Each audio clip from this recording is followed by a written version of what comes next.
पाने को। पर कभी पूछा खुद से, उसने तुझे दिल से चाहा या सिर्फ इस्तेमाल किया? कभी किसी के लिए सब कुछ लुटा दिया और बदले में क्या मिला? धोखा, उपेक्षा, या फिर वो सन्नाटा जो आत्मा तक को चीर जाता है? अब रुको, क्योंकि अब तुम दिल से नहीं, दिमाग से सुनोगे। चाणक्य कहते हैं, जो भावनाओं से बंधा रहता है वो संसार की हर चाल में फंसता है, और जो बुद्धि से बंधा है वो हर चाल को मात देता है। तुम्हारी सारी तकलीफों की जड़ क्या है जानते हो? तुमने दिल लगाया वहां जहां दिमाग लगाना चाहिए था। अब जरा सोचो, तुम्हें कोई मुस्कुरा कर देखे और कहे, तू तो मेरा अपना है, और फिर जब तू टूटता है तो वही सबसे पहले मुंह मोड़कर चला जाता है। क्यों?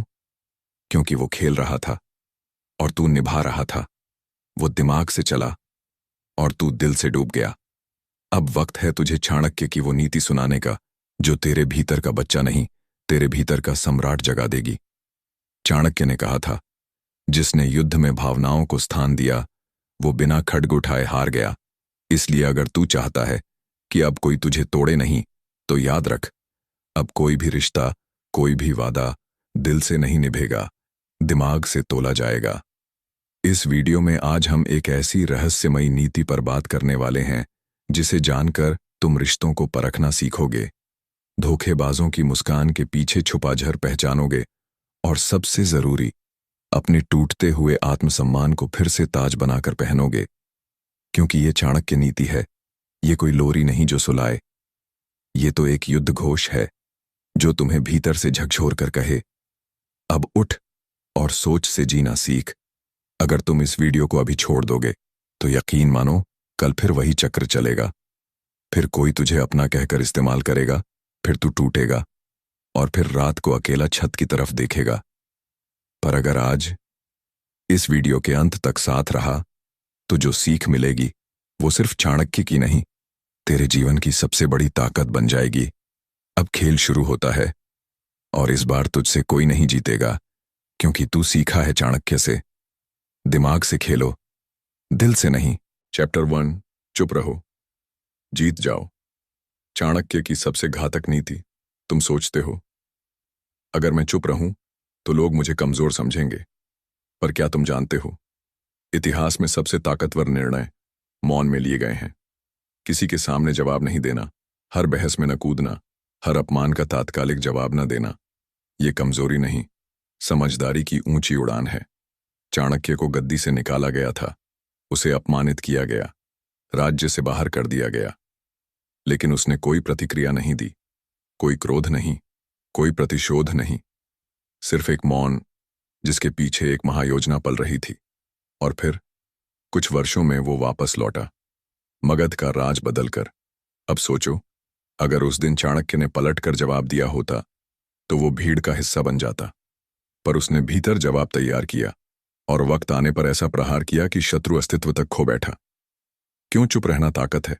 चाणक्य कहते हैं, मौनम सर्वार्थ साधनम, यानी मौन सब साधनों का राजा है। जब तुम चुप रहते हो, 1, लोग तुम्हारी गहराई नहीं नाप पाते। 2, विरोधी भ्रम में रहता है, ये सोचकर कि तुम क्या सोच रहे हो। 3, तुम अपनी ऊर्जा बर्बाद नहीं करते और हर शब्द से पहले सोचते हो। हर जगह बोलने वाला जल्दी हारता है। दुनिया में सबसे ज्यादा धोखा उन लोगों को मिलता है जो हर चीज खुलकर बोल देते हैं। मुझे ये पसंद है, मैं उससे नफरत करता हूं।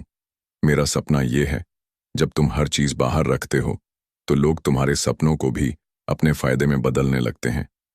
चाणक्य नीति कहती है, जो अपनी इच्छा और योजना सबको बता दे वो कभी सफल नहीं होता। चुप रहो, जब सामने वाला चीख रहा हो, जब कोई तुम्हारे ऊपर चिल्ला रहा हो, तुम्हें नीचा दिखा रहा हो, अपशब्द कह रहा हो, तो उसका उद्देश्य है तुम्हें तुम्हारी स्थिति से गिराना। वो चाहता है कि तुम भी चीखो, बहस करो और अपनी ऊर्जा खो दो। पर जब तुम चुप रहते हो तब तुम न केवल उसकी चाल नाकाम कर देते हो, बल्कि लोगों के मन में अपनी गंभीरता बैठा देते हो। चाणक्य कहते हैं, विवाद में जीतने वाला वो नहीं जो जोर से बोले, बल्कि वो है जो चुप रहकर सही समय पर वार करे। चुप रहो, जब तुम्हारा समय खराब हो, जब सब कुछ टूट रहा हो, हर कोई तुम्हें दोष दे रहा हो, तो चुप रहना सबसे बड़ा हथियार है। क्योंकि समय के साथ 1. सच खुद सामने आता है। 2. झूठे लोग खुद गिरते हैं। 3. और तुम्हारा मौन एक दिन गरज बनकर टूटता है। यही चाणक्य का मूल मंत्र था। धैर्य से बड़ा कोई अस्त्र नहीं और चुप्पी से बड़ी कोई रणनीति नहीं। कब बोलना चाहिए? चुप रहना शक्ति है, लेकिन बोलना भी एक कला है। चाणक्य कहते हैं, तब बोलो जब तुम्हारे शब्द स्थिति को बदलने की ताकत रखते हो, वरना मौन ही श्रेयस्कर है। इसलिए बोलो जब तुम्हारे शब्दों से न्याय हो, जब चुप्पी अब अन्याय को और बढ़ा रही हो, जब सामने वाला तुम्हारी चुप्पी को कमजोरी समझने लगे, तब बोलो। पर तब तक सुनो, सोचो और चुप रहो। अब खुद से पूछो, क्या तुम्हारे जीवन में वो पल आए हैं जब काश तुमने चुप रहकर चीजें समझी होती, जब बोलना नहीं सुनना बेहतर होता? अगर हां, तो अब समय है मौन को अपनी सबसे बड़ी शक्ति बनाने का। चैप्टर 2, धोखेबाज की पहचान। जिसे तुम अपना समझते हो, वो तुम्हें तोड़ने का सबसे आसान रास्ता जानता है। लेटेस्ट मॉडल हूं, घूम के दिखाऊं? पर तुम मत घूमो, गूगल सर्च पे आओ। वहां आसपास के सारे स्टोर्स में दिख जाऊंगा। फुल डेमो देख लेना। शॉपिंग का बेस्ट केप्ट सीक्रेट है गूगल सर्च।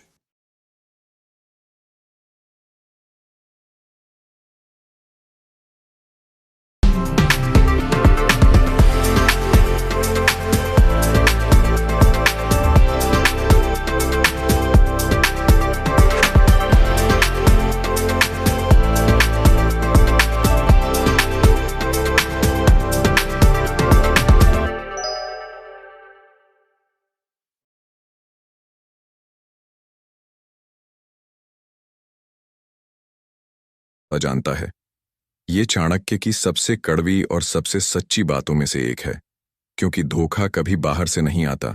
धोखा हमेशा वहीं से आता है जहां सबसे ज्यादा भरोसा होता है। चाणक्य कहते हैं, शत्रु से ज्यादा खतरनाक वह मित्र है जो सामने मुस्कुराता है और भीतर से जलता है। ध्यान दो, अगर कोई तुमसे ज्यादा मीठा बोले, हर बात पर हां करे, तुम्हारे हर विचार की तारीफ करे और हर बार तुम्हें अपना कहे, तो संभल जाना, क्योंकि हो सकता है वो असली नहीं, वो रणनीतिक हो। धोखेबाज की सबसे पहली पहचान यही होती है। वो तुम्हारे दिल में बैठता है, लेकिन नीयत उसकी जेब में बैठी होती है। तुम उसे रिश्ते में देख रहे हो, वो तुम्हें मौके की तरह देख रहा होता है। तुम उसकी हर बात पर भरोसा करते हो और वो तुम्हारी हर बात को नोट कर रहा होता है, कमजोरियां, डर, उम्मीदें, सब कुछ। और फिर एक दिन वो वार करता है, वो नहीं जहां तुम मजबूत हो, बल्कि वहां जहां तुम सबसे ज्यादा मासूम हो।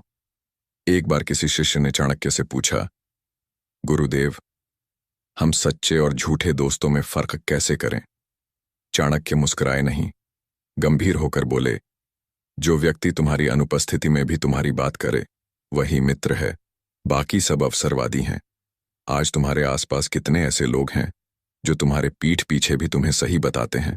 सोचो, शायद नाम गिनते वक्त उंगलियां भी कम पड़ जाएं। धोखेबाज का दूसरा संकेत ये है, वो तुम्हारी तरक्की से चुप हो जाता है। तुम खुश हो, वो ओके कहकर आगे बढ़ जाता है। तुम गिरो तो अंदर ही अंदर संतुष्ट होता है। वो दोस्त नहीं होता, वो तो एक ऐसा शिकारी होता है जो जंगल में नहीं, तुम्हारे घर में रहता है। धोखेबाज की तीसरी पहचान, वो तुम्हारे हर राज जानना चाहता है, पर अपना कुछ भी उजागर नहीं करता। वो बहुत मीठा होगा, पर उसके चेहरे से ज्यादा तुम्हें उसकी आंखें देखनी होंगी, क्योंकि चेहरे नकाब बदल सकते हैं, पर आंखें कभी झूठ नहीं बोलती। चाणक्य ने कहा था, सांप और विश्वासघाती मित्र में एक बड़ा फर्क है। सांप डसता है और खत्म हो जाता है, पर विश्वासघाती मित्र तुम्हें हर रोज मारता है, धीरे धीरे, भीतर से। अब सोचो, तुम आज किसके साथ हो? दोस्ती, रिश्तेदारी या प्यार के नाम पर कहीं तुम किसी ऐसे जहरीले रिश्ते में तो नहीं बंधे जो तुम्हें हर रोज काट रहा है और तुम मुस्कुरा रहे हो? अब वो समय आ गया है जब तुम्हें आंखों से नहीं, दिमाग से देखना सीखना होगा। अब हर चेहरे को परखो, हर मुस्कान को तौलो, हर अपना कहने वाले की आंखों के पीछे झांको, क्योंकि जब तक तुम धोखेबाज को पहचानोगे नहीं, तब तक वो तुम्हारा नाश करता रहेगा। और जब तुम उसे पहचान लोगे, तो फिर वही चाणक्य नीति लागू होगी। दुष्ट को क्षमा करना स्वयं पर अत्याचार करने के समान है। तो अब वक्त है पहला निर्णय लेने का। अपने जीवन के उस चेहरे को याद करो जिसने तुम्हें सबसे गहरा जख्म दिया। अब तय करो, क्या तुम फिर से दिल से सोचोगे या आज से दिमाग से चलना शुरू करोगे। अब तुम उस रास्ते पर चल चुके हो जहां से वापसी नहीं होती। अब बात सिर्फ धोखेबाज को पहचानने की नहीं, बल्कि अब वक्त है चेहरे पढ़ने की कला सीखने का। वो कला जो चाणक्य को बाकियों से अलग बनाती थी, वो नजर जो आदमी के चेहरे से उसका पूरा भविष्य पढ़ लेती थी। तो अब प्रस्तुत है अगला अध्याय, इतना धारदार कि तुम हर नकाब को पहचान सको। चैप्टर 3, चेहरे पढ़ना सीखो। चाणक्य जैसी दृष्टि। एक बार मगध दरबार में एक दरबारी आया। साफ कपड़े, मधुर मुस्कान, सिर झुका हुआ। सबको लगा कि ये बेहद विनम्र, भला और सच्चा आदमी है। पर चाणक्य ने उसे सिर्फ एक बार देखा और सम्राट से कहा, इस आदमी को सत्ता से दूर रखिए, क्योंकि इसकी मुस्कान में वफादारी नहीं, एक बहुत बड़ी चाल छुपी है। कुछ महीनों बाद वही व्यक्ति दरबार को तोड़ने की साजिश में पकड़ा गया। अब सवाल यह है, चाणक्य ने कैसे पहचान लिया? क्या उसके पास कोई जादू था? नहीं, उसके पास थी चेहरे पढ़ने की कला। चाणक्य कहते थे, आदमी के चेहरे पर उसके मन की छाया होती है। उसकी आंखें उसके अंदर छुपे राज की पहली खिड़की होती हैं। अब तुम भी वो कला सीख सकते हो, और अगर सीखी तो कोई तुम्हें धोखा नहीं दे पाएगा। चेहरा। 1, जरूरतमंद नहीं। योजनाकार ऐसे लोग हमेशा मिलनसार दिखते हैं। हर बात में भाई, दोस्त, दिल से बोलते हैं। पर गौर से देखो, उनकी बातों में एक अजीब सी जल्दी होती है। वो चाहते हैं कि तुम जल्दी से उनके करीब आ जाओ, क्योंकि उनके पास कोई योजना होती है जिसमें तुम एक सीढ़ी बन सकते हो। चाणक्य कहते थे, जो जल्दी घुलता है वो अक्सर तुम्हें जल्दी भूलने के लिए आया होता है। So good, it can't stop. So you can try to fight it, but that music don't stop. के लिए आया होता है। चेहरा 2, विनम्र नहीं। भयभीत कुछ चेहरे हमेशा सिर झुकाकर बोलते हैं, आंखें नहीं मिलाते, धीमे मुस्कुराते हैं। तुम सोचते हो कितना सच्चा इंसान है, पर असल में वो अपने अपराध या झूठ से डरता है। चाणक्य नीति कहती है, जिसकी नजरें स्थिर नहीं, उसका मन भी स्थिर नहीं होता। अगर कोई बार बार आंखें चुराए तो समझ लो कुछ छुपा रहा है। चेहरा 3, हर बात में हाँ बोलने वाला। अगर कोई व्यक्ति हर बात पर सही है, बिल्कुल भाई, आप जैसा कहें कहता है, तो रुक जाओ। ये सम्मान नहीं, अंदर ही अंदर तुम्हारे विचारों का विश्लेषण है। वो जानना चाहता है कि तुम क्या सोचते हो, ताकि समय आने पर तुम्हारी सोच के खिलाफ चाल चले। चाणक्य कहते थे, जो हर बात में सहमत होता है वो या तो मूर्ख है या बहुत बड़ा योजनाकार। चेहरा 4, मूक दर्शक। वो लोग जो हर जगह चुप रहते हैं, बस सुनते हैं, देखते हैं और कुछ नहीं बोलते। तुम सोचते हो इसे फर्क नहीं पड़ता, पर असल में वो हर चीज का रिकॉर्ड बना रहे होते हैं। क्योंकि जब तू हारेगा, वही लोग कहेंगे, मुझे तो पहले ही पता था। चाणक्य कहते हैं, जो हर समय चुप है वो या तो संत है या सबसे बड़ा गुप्तचर। चेहरे से परे, चाल, भाषा और ध्वनि। चाणक्य सिर्फ चेहरा नहीं पढ़ते थे, आवाज का उतार चढ़ाव, चलने का तरीका, बैठने का ढंग, यहां तक कि हाथ की हरकतें भी पढ़ते थे। कोई अगर बात करते समय बार बार नाक खुजाए, गर्दन झुकाए, होंठ दबाए या गला साफ करे, तो समझो या तो वो असहज है या झूठ बोल रहा है। अब तुम ये सोच रहे होगे, क्या ये सब वाकई सीखा जा सकता है? हाँ, सीखा जा सकता है। और यही चाणक्य नीति का कमाल है। ये तुम्हारे दिमाग को इतना धारदार बनाती है कि तुम इंसान नहीं, उसके इरादे पढ़ने लगते हो। अब खुद से पूछो, कभी किसी की आंखों में झांका है और सोचा हो, ये कुछ छुपा रहा है, पर फिर भी दिल के हाथों मजबूर होकर उस पर भरोसा कर लिया? अब दोबारा वही गलती मत करना, क्योंकि अब तुम्हारे पास वो दृष्टि है जो चाणक्य को महान बनाती है। चैप्टर 4, दुश्मन को बिना लड़े हराओ। कल्पना कीजिए, आपके सामने एक ऐसा दुश्मन है जिसने आपके खिलाफ षड्यंत्र रचा, आपके मित्रों को फोड़ लिया, आपकी छवि को कलंकित किया, और अब वो अंतिम वार की तैयारी में है। आप गुस्से से कांपते हैं। आप सोचते हैं, अब आर पार होगा, अब या तो मैं या वो। लेकिन तभी चाणक्य की वाणी कानों में गूंजती है, जो लड़ता है वो हार सकता है, लेकिन जो बिना लड़े जीतता है वही असली विजेता होता है। आप चौंक जाते हैं। बिना लड़े कैसे जीता जा सकता है? तो सुनिए, युद्ध की सबसे खतरनाक रणनीति वही होती है जिसमें दुश्मन को पता भी नहीं चलता कि वो कब और कैसे हार गया। चाणक्य नीति कहती है, अपने क्रोध को तलवार मत बनाओ, उसे रणनीति बनाओ। अपने अपमान को बदला मत बनाओ, उसे अवसर बनाओ।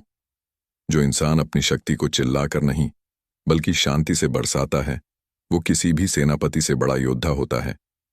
अब मैं आपको 3 चाणक्य रहस्य सुनाने जा रहा हूं, जिनसे आप किसी भी दुश्मन को बिना एक शब्द बोले, बिना एक वार किए पराजित कर सकते हैं। पहला रहस्य, दुश्मन की भूख को बढ़ाओ, लेकिन भोजन कभी मत दो। जब कोई व्यक्ति आपको नीचा दिखाने की कोशिश करे, जब कोई आपकी बर्बादी की योजना बनाए, तो सबसे पहले उसे जीत का स्वाद चखाओ। थोड़ा थोड़ा करके उसे ये यकीन दिलाओ कि वो सफल हो रहा है। उसे लगे कि आप हार रहे हो, आप टूट रहे हो, क्योंकि यही वो पल होगा जब वह अहंकार में अंधा हो जाएगा। और फिर ठीक उस समय जब वह अपने आप को विजेता समझे, आप उसे उस ऊंचाई से धक्का दे दो जहां से गिरना सीधा विनाश की ओर ले जाए। दूसरा रहस्य, प्रहार करो, पर सामने से नहीं। चाणक्य कहते हैं, शत्रु की ताकत से नहीं डरना चाहिए, बल्कि उसकी कमजोरी को पहचानना चाहिए। हर दुश्मन के पास एक कमजोरी होती है, किसी का लालच, किसी का गुस्सा, किसी का मोह या किसी का डर। उस कमजोरी को ढूंढो और वहीं वार करो। ना आवाज होगी, ना चिल्लाहट, ना तलवार चलेगी, लेकिन शत्रु की आत्मा तक कांप जाएगी।